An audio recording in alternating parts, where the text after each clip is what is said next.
ஏன் சிட்டு எனக்கு 8 மணிக்கு தானே ஆட்டோ தேவை. நீ 7 மணிக்கே வந்துட்ட. கோயிலுக்கு போகணும்னு மாதவன் சார் தான் வர சொன்னார் மேடம். அவரா?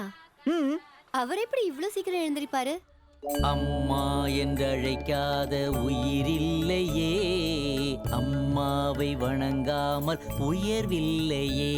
ஐயே, அம்மா என்றழைக்காத உயிரில்லையே, அம்மாவை வணங்காமல் உயர்வில்லையே. நேரில் நின்று பேசும் தெய்வம். இனிமே இந்த ஆத்துல என்னெல்லாம் கூத்து நடக்க போறதோ. கார்பரேஷன்கார கொசு மருந்து அடிக்கிற மாதிரி. சாரிம்மா. என்ன ஆட்டோ வர சொன்னேளா? ஆமா லட்சு, அம்மா முதல்ல வந்திருக்கிறாங்க. இன்னைக்கு வெள்ளிக்கிழமை, அதனால கோயிலுக்கு போகணும்னு பிரியப்பட்டாங்க. அதுக்காகத்தான் ஆட்டோக்காரனை சீக்கிரமாவே வர சொல்லிட்டேன். அம்மா போலாமாம்மா? போலாமே.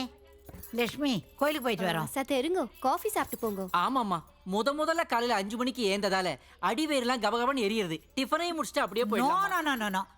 சுவாமி தரிசனம் முடிக்காம பச்சை தண்ணி கூட பல்லுல படக்கூடாது. இது வெள்ளிக்கிழமைக்கு மட்டும்தானே? எல்லா நாளும் அப்படித்தான்.